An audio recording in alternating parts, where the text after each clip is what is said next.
Welcome, everybody. Thank you for coming. Yes, come in. Just started. Haven't missed anything yet. So this afternoon session is about networking. And before we really get into the material, I would like to show you a very, very short exercise, okay? So what you will see a picture, and there's an exercise on the picture, and I will show this slide for around about 3 or 4 seconds, okay? Everybody ready? Good. Now, how many points have you seen? Make a guess. 20? 20? 40? Okay. 25. Anyone more? 18? Okay. Keep that in mind. I'm going to show you the next exercise, and I'm going to show this slide even shorter, okay?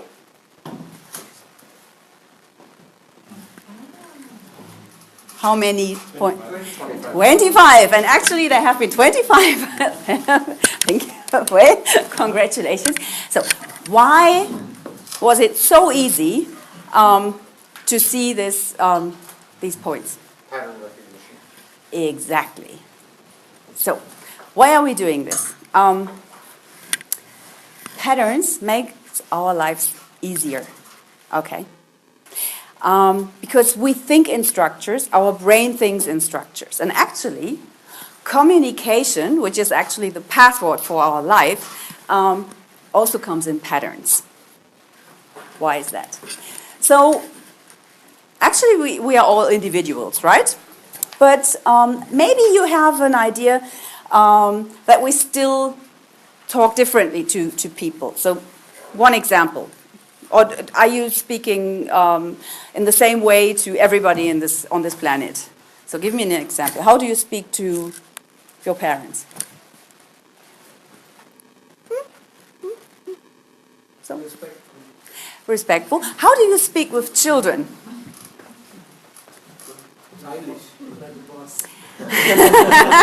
Okay. How do you speak with really old people who are not hearing very well? Maybe louder. How do you speak with people who are not speaking your language so properly?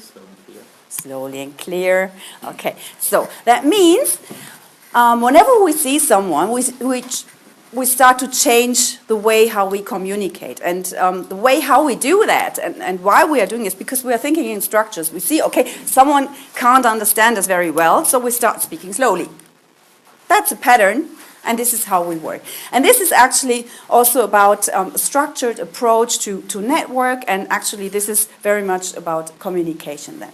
Now, what I would really like to skip a little bit because we don't have a lot of time is your expectations. Usually I'm going to collect all your expectations on the flip chart.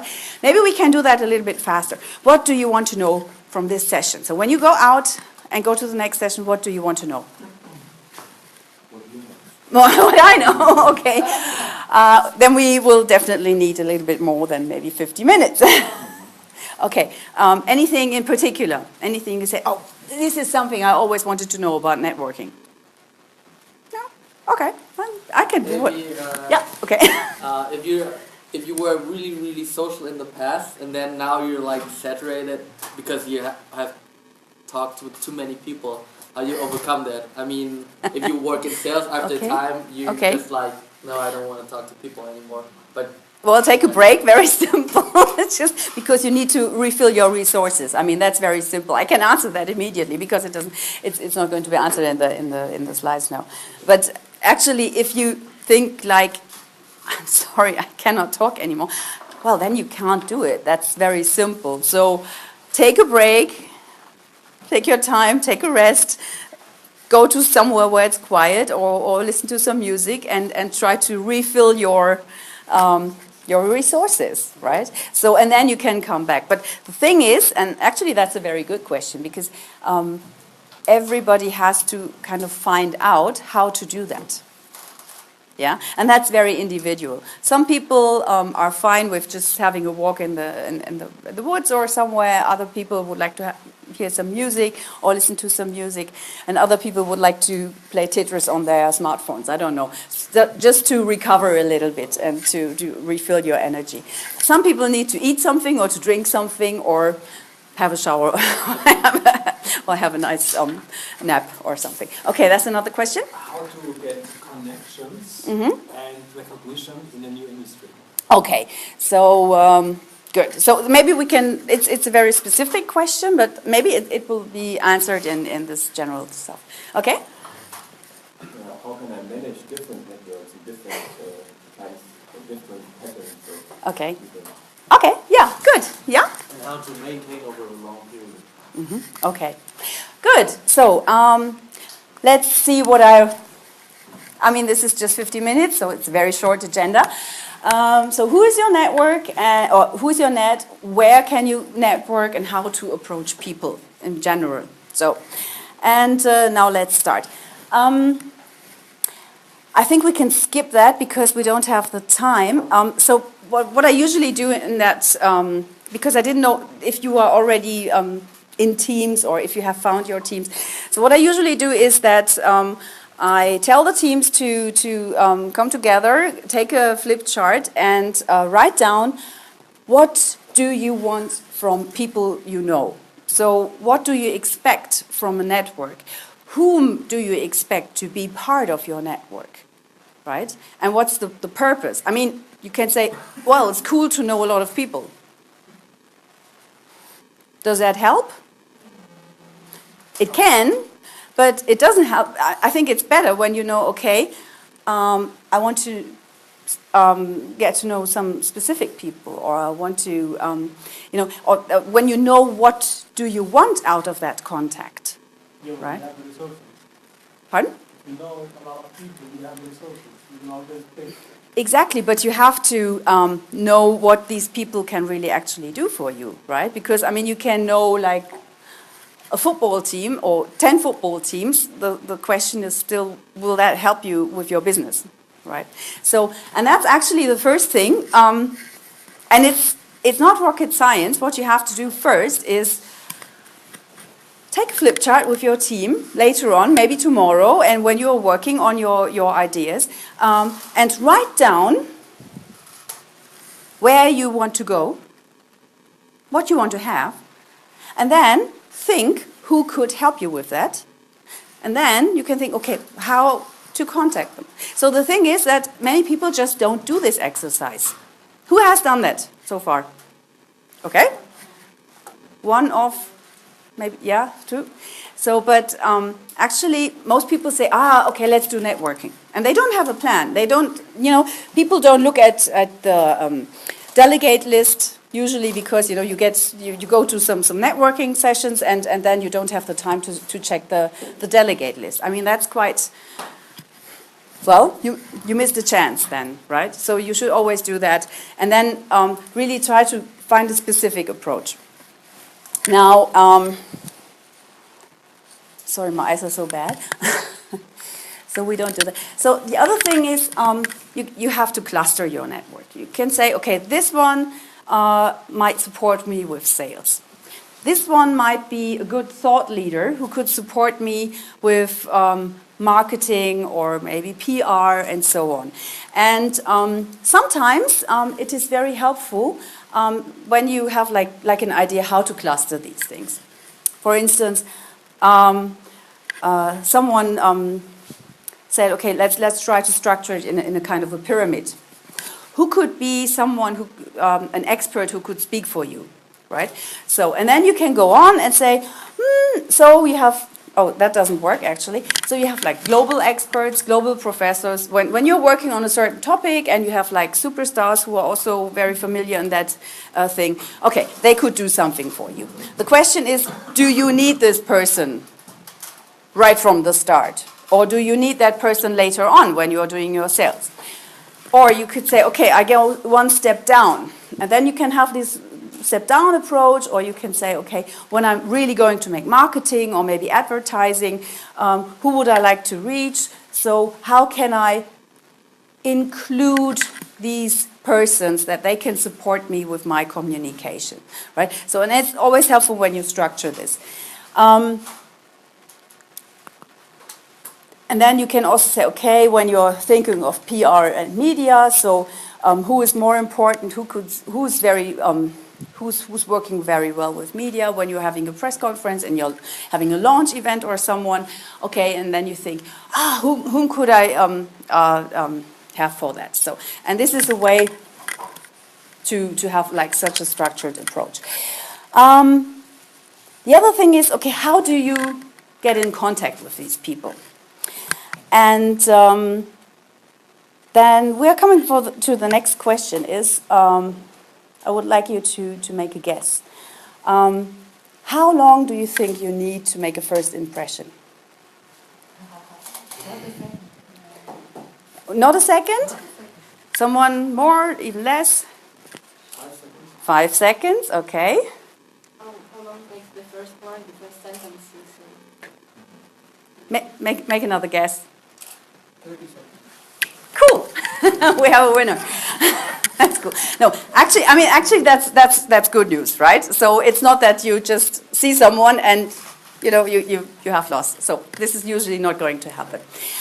So that's the first expression, but that's actually not the most important part, because the other part is you need just okay. So just have a guess. How long do you need to confirm this impression?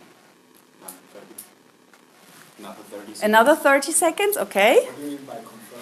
Well, you have an expression, you have an impression like in 30 seconds, and then you talk to that person, and then you try to, this is how your brain works, right? So what you do is you're looking for arguments, for things to support your impression. And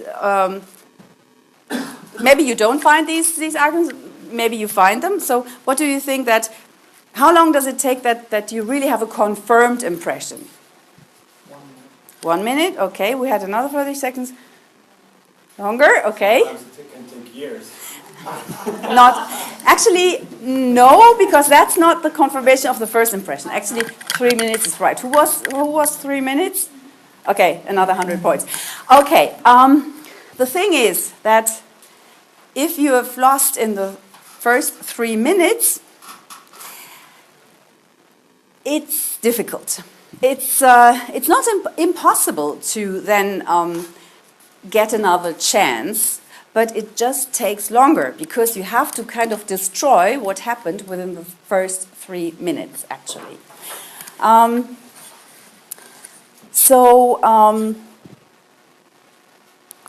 The question is then how to overcome maybe a bad impression, a bad first impression. And therefore, I would like you to do a little exercise. So I would like you to pair up with people, so just 2 people who don't know each other very well. Just be very quick. And I want you to talk to another and find as many similarities as you can. Just now. Okay, Serge, please.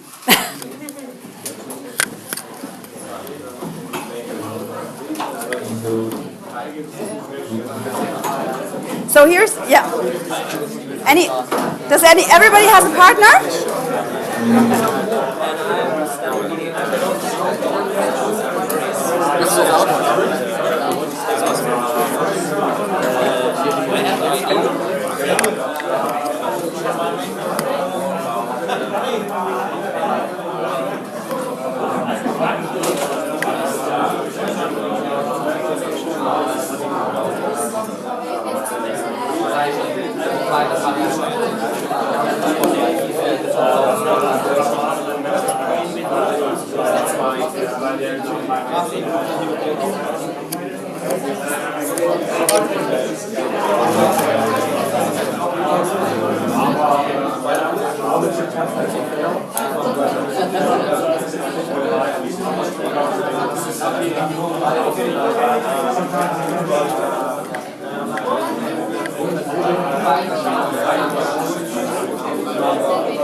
Okay, guys.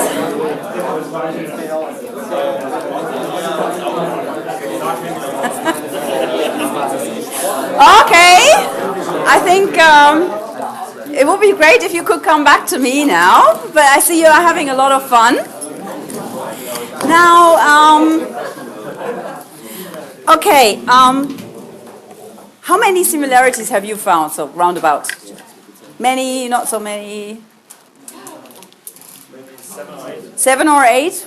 What about you? Okay. Anybody? More? Less? How many did you find? Okay. Who had really many, many similarities? 10 or so, or 9, 8, something? It's just a matter of time. Okay. It's a matter of time. Okay. How do you, so you guys, how do you feel now after having spoken to your partner here and found a lot of similarities? Surprising. Surprising? Okay, yeah, that's good. Cool, yeah. Would you like to speak to that person again? Yeah. Yes. Yes, of course, yeah. Do you think... Saying no. Yeah, the person is sitting next to you. Okay, do you think this person is competent? Knows something? Yeah. So, okay, yeah. Do you trust this person? Yeah. Yes, okay. If you're comparing your situation or your feelings to the other person compared to 5 minutes before, what happened? Different? Uh-huh, okay. How does that come? So, and the question behind that is sympathy a coincidence? What do you think? Is it? No, exactly. Because how do you produce sympathy? So the recipe for building up relationships is like a circle. What you do is you find similarities. You start developing some sympathy for the other person. So what's next? You think this person is competent because when you have something in common, you have same interests, or you both have a cat or something, then you say, okay, this person knows something, and the person knows something I know. Okay. Now, when you talk a little bit longer, you actually confirm this experience over time, right? And then you start trusting the person. Because this trust is something really, really important in relationships. Okay, and then you once again start with the same circle with similarity, sympathy, competency, experience over time. So this is actually how you can really produce sympathy. And this is also how you build up relationships, right? Because without that, relationships, or good relationships, doesn't work. Okay. Presumably most people here are Westerners. You're from, I live in Latvia, Okay. Eastern Europe. Yes. Or you have to drink something with the other person to Socialize. Sometimes, yeah,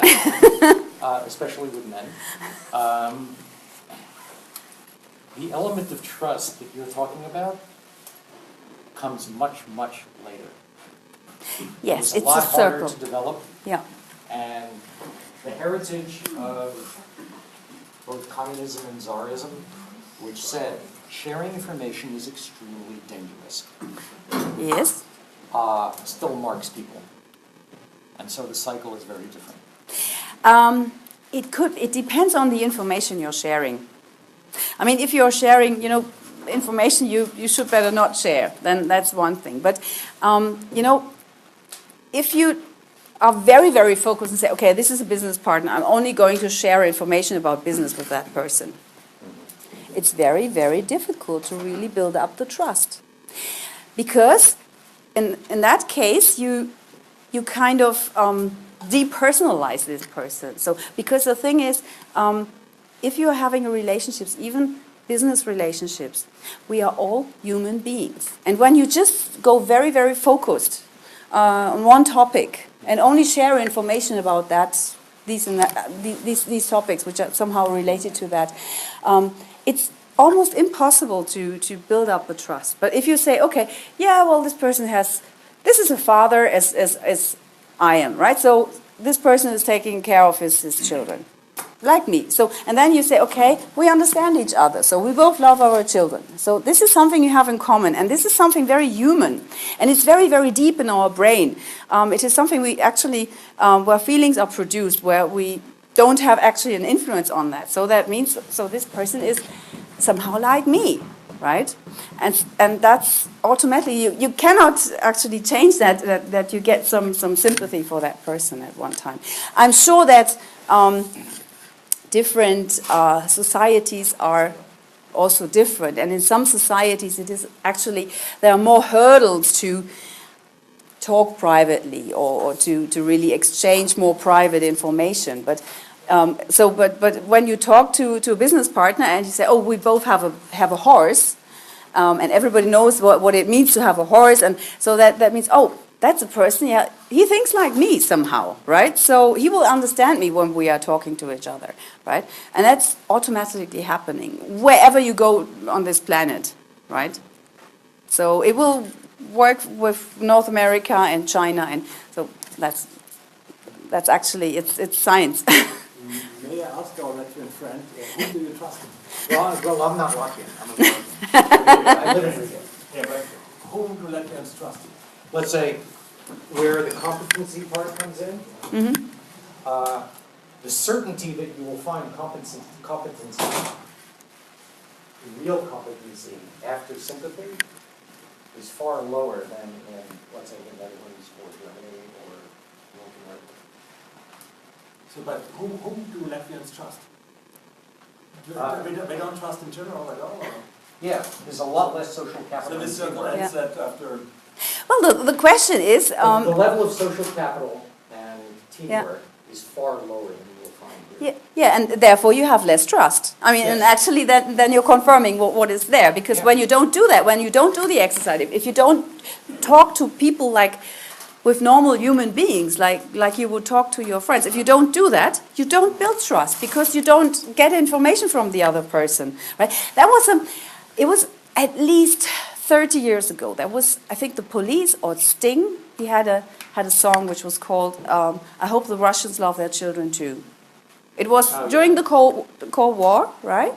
And actually, that's the thing. If you know that other people have the same feelings as you have, I mean, actually, then it's hard to really hit them in the face or something. Because, hey, this is a father like me, maybe this is a husband like me, and I'm taking care for my family, and this person does that as well, right? So, and when you don't talk these topics, yeah, I mean, if a society is really like, if they don't do that, then it's really difficult to build this trust. Latvia and Estonia are not talkative societies. Maybe you are there, you can change it. you can at least try. So maybe people are trusting you more. Okay, now the network itself. How do you, knowing this, how do you what do you do to really get your network? So if you've done your exercise, what we haven't done today because of time, but if you know, okay, I need to have persons who are university experts and some people who can help me with sales, or I need PR people. So whatever you do in your business, whatever you've identified, what kind of persons you need, then you make a plan, right? And then you say, okay, what kind of information do I need from my network, right? So what is it? Is it which data? Do I need a CRM system? By the way, do you know what CRM is? Okay, yeah, so okay, it's, you don't know, or you, everybody? Yeah. Okay. Everybody knows, okay, good. Okay, you don't, it's customer relationship management system. So they are very, you can do that, like, you know, have an Excel sheet and do it somehow by CRM tools. And actually, if you have a business relying on a good network, you should really start implementing a system as soon as possible. There are so many on the market, some are even free. The good thing is that they are usually also very flexible, right? You can have certain information you can put in, but others you just leave out. So and the question is, okay, what do you have in mind with that contact? And therefore, you should really consider, okay, what kind of information do I need from that person? Email, definitely, because everybody is communicating nowadays with email. The address, yes, sometimes it's very good, because for your very important customers, imagine they would get a real paper card for Christmas or something. That really makes an impression. And they say, oh, wow, someone is respecting me, and, well, they are thinking of me. So maybe that's interesting. Telephone number, definitely. Birthday, maybe. Should you get connected to these persons via other networks? Definitely yes, right? Because the world is changing so fast nowadays. And if you have a contact person with a certain company, and this person is changing the company, you will only recognize it when you look at whatever, LinkedIn or saying crossing or something. Facebook, Twitter, Instagram, I don't know. It depends on your business, right? So for my business, I'm doing medical marketing. I don't need it, right? So I'm using it just to, you know, spread some information more, but actually it doesn't really get me more customers or something. So have that in mind. So whatever you think, okay, this is the way I would like to contact that person, and how I would like to communicate with that person. Try to really cover and ask yourself, what do you need? So the other thing is, what do you think is the best way to communicate in order to set up your network? Yes, so this is actually a climax here. So personal contact is always the best thing. If you cannot do that, try to do video conferences or telephone, right? Because the priority you get when you're really on the phone, and then that's present, that's now. It's now happening. Because when someone is getting an email or a text message or whatever, it's not this direct exchange of thoughts, right? So you don't have the tonality. It's difficult. So so really, if you, I really recommend this with bless you, with important contacts. Always try to kind of get in contact as much as you can. And if that's not possible, and that's maybe one of your questions, how to manage that the contacts are not kind of, you know, disappearing. It's work. It's relationship management. I mean, how do you deal with your partner? How do you have that relationship there? I guess that's most of your girlfriends or your wives would say, well, that's constant work, right? You have to work on it. So you always have to be creative, have to get in contact again. And the thing is, usually there is always something to talk about. And even if it's something, you know, there's a new article in some journal which considers your topic you're working on, and you just take the phone and say, hey, have you seen this article? What do you think about that? That's, by the way, a very, very, very good way to keep your network active by just asking people something. How do you feel when I'm asking you a question? It's like, how do you feel right now? What does that do? Question. Yeah, it's nice, right? Because you are respected. Someone is asking you something because there's really some interest. And this is actually also something which really, really, really gains trust. That's perfect. So if you say, okay, oh my God, there's actually no real topic to talk about, then try to find something, an article or whatever, and ask your network partner, pick up the phone and say, hey, have you seen this? Yes, I have. What do you think of it? Yeah, well, it's cool or not so cool. Or when the partner hasn't seen maybe the article, so they say, well, I'm going to send it to you. So let's fix some time where we can talk about it again, right? So this is the way how you really keep your network active. Yes? What's more interesting, asking questions or answering questions? So, Who is more interesting? well, we have in German we have an expression that says, wer fragt, führt. Okay? So when you're asking, you're in the lead. So a person who is asked a question always feels, wow, okay, respected. Someone really wants to know what I think. Wow, what a cool person, right? And what a cool person I am. So, okay. So this is really very, very powerful. Ask more than you say. So it's always that you have two ears and one mouth. Maybe that helps a little bit. But actually, that's the way it works. You know, is anybody familiar with pickup artist scene? No?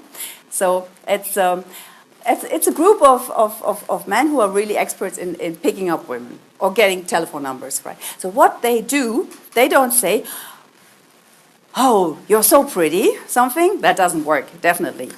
It never works, I'm telling you. But, oh, you know, I need a female opinion on someone, on something, or can you give me a hint as I really need your female opinion. How do you feel? Good. Good, yeah. And this is how I you feel like an expert. exactly, yeah. And this is what you want to do, right? So your network, you know, should feel like, oh, this person is respecting me. I'm feeling good, right? And this is what you Don't want. you feel that somebody asking you very many questions is annoying? Well, it shouldn't be like an interview. You and comes and picks a question and you're gonna... Well, maybe you shouldn't ask anything what comes to your mind. It should have some relate. I mean, it should be related to the topic you would like to have this expert in, of course, right? So maybe you shouldn't ask your professor who might be important for you. Okay, what kind of lipstick does your wife wear? So that doesn't make sense. Okay, so we agree on that. But of course, it should be related to the topic somehow. Okay, now. Once again, I would like you to explain how to keep on the conversation. And the thing is, it's all about that your partner is feeling kind of well and comfortable when you are talking with the other. So your thing is, what you have to do, your topic is that to make sure that your partner you're having a conversation with is feeling fine and comfortable with you. So how can you do that? Who has ever heard these words? Pacing. Does everybody know what pacing is? No. You know? Okay. Anyone else? Yes? So what do you think it is? I think it's synchronizing with someone else. Yes. It is. And the interesting thing is, when you synchronize with someone else, you can start somehow to lead the thing, right? So you start to get into the same vibrations, and then you are taking the lead. And the interesting thing is, many people, when they hear piercing, they just think of mirroring, right? They just think of, okay, how when someone is sitting, you sit. When someone is taking the glass and drinking, so. But actually, pacing is much, much, much more, because we have more than one sense. We have actually 5 senses, actually 6 balance, but I'm not mentioning. So we can see the other person, we hear them, we smell them, taste them, and touch them. So that means, first of all, you see the body language. What do you do when a small child is crying and running to you and saying, "Ah, I fell on my knee, it hurts so much"? What are you doing? What do you do? Yes, and? Yes, you go to the same level. I say, okay, come on to mommy, and so. And this is actually pacing. And you usually, you know, when the child is coming to you, you say, that should not hurt, so you didn't really, you don't do that, right? And this is something which is actually, and that's the good thing, it's automated. It's actually natural that we start pacing. But we should get some more conscience on that, right? So body language, how is someone sitting, standing, getting to, so whatever you do, if you're talking to a person, try to talk at eye level, because how does that feel when I'm talking to you like that? Yep, how do you feel? Fine. Fine, really? And now? Even better. Okay. Thank you. But how does it feel when I come here? Even better, huh? Not quite as fine. No? You're lying. No. I mean, you know what I want to say, okay? So straight position, shoulders. How does the person have the head, right? So whatever. Gestures. Is it a person who's talking crazy like me here? Or is it someone who's really standing like that? Or is it someone who's, you know the person? Okay. Okay, so, but what is even, you know, it's pacing is not just, you know, mirroring the position. It's even more. And this is actually the most powerful thing with pacing. It's breathing. You know the effect? Yeah, I just saw it. Yeah, he was groaning. So it works even with animals, right? So, and that's when you try to really find out how is the person breathing. Try to adapt it a little bit. And when you know, because when a small child is crying and okay, you maybe have heard this before. What you do is, you know, the moment the child is breathing and inhaling, you also do that. Yes, but it doesn't matter so much. So what you do is you pace and you start leading, but it doesn't matter, so you will stand up again. It doesn't hurt anymore. So this is what you do. And actually, this is the most powerful thing you can do in terms of pacing. Facial expression, I think that's voice and speech. Oh, that's cool. Tonality. When someone is talking really slowly, and you start the conversation with that person, and I've heard that. Believe me, the person is not going to listen to you at all, because obviously the processing in the brain of that person does work differently than yours. So you will never get to one level. Really try to speak slowly, or tonality. Try to adapt it a little bit. Really, that really helps. Also, when someone is speaking a dialect, well, don't imitate the dialect of that person, but then make sure that you don't speak like Oxford English or very, very high German or whatever. So just speak in your own dialect maybe, because you might have a local dialect as well. And then the person feels more comfortable. And usually the person doesn't know why it feels more comfortable. Speed, tone of voice, wording, very important.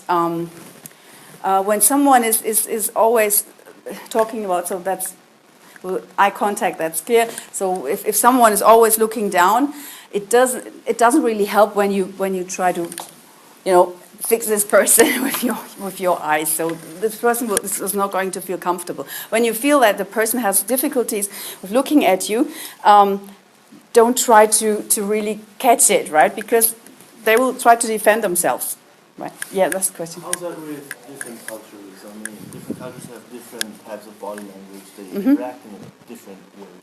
Yeah. Then those contexts are quite difficult to implement, right?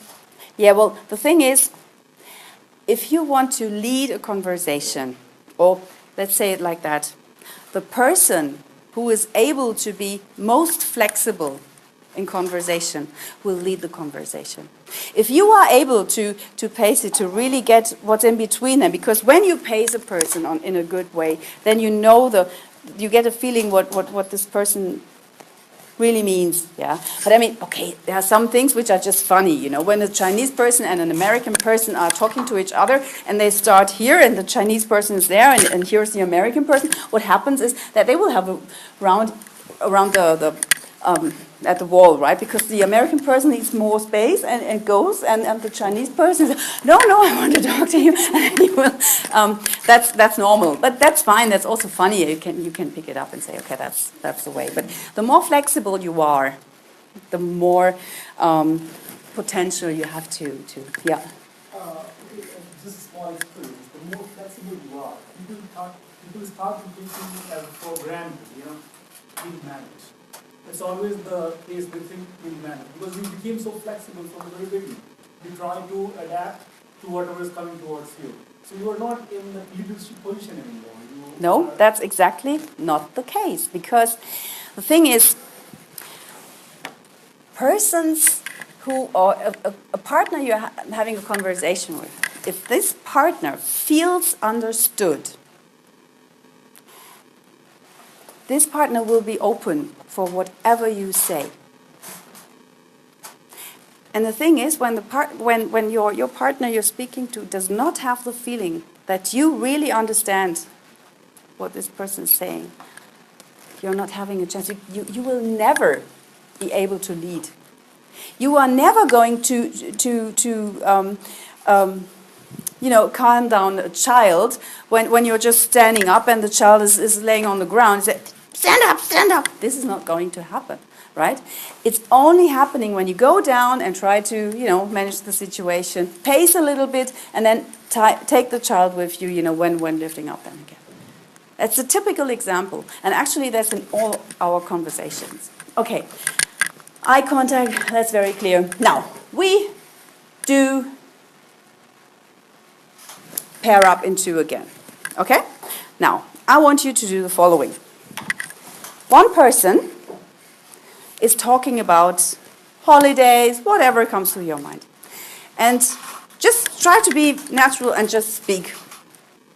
And the other person will watch the body language and watch whatever this person is doing and will do exactly the opposite. Okay? Do not pace, right? So when we are talking and I'm trying to looking into your eyes and I'm talking about my holiday. Okay. Which person doesn't pace? The one who is listening. Oh, Okay? The listener is not going to pace. Now, pair up, start. Okay? So do exactly the opposite thing the speaker does. Okay? Go ahead. Ja, ich bin auch gleich fertig. Okay.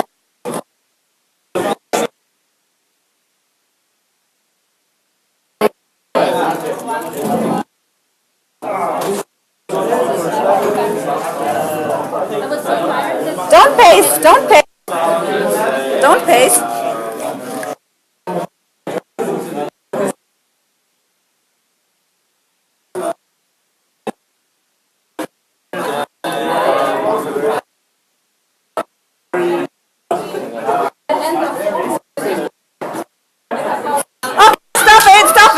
Stop it.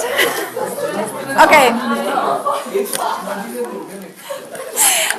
So, how does it feel for the speaker? Awful. Awful. Yeah, after a few seconds you already realize. You cannot go on with the conversation. It's impossible. Now, when you are talking to a person who is very important for you, and this person comes out of a speech, and it's like that. What do you think? What this person needs?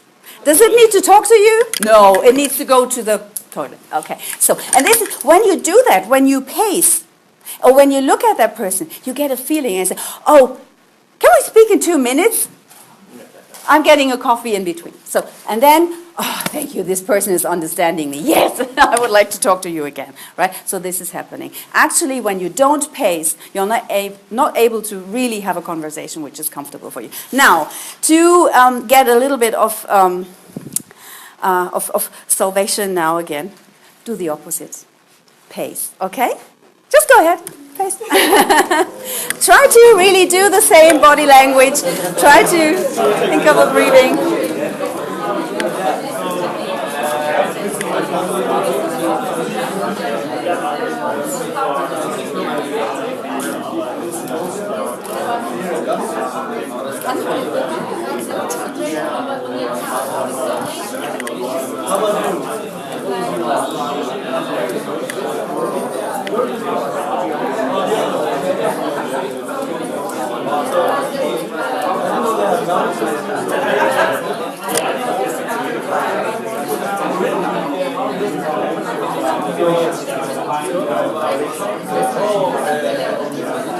So that must be very interesting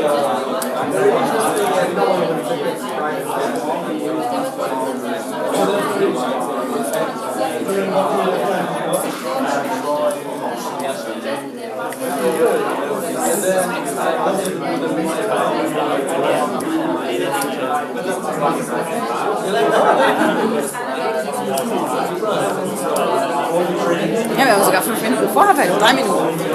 3 Minuten vorher. Ja, so normalerweise.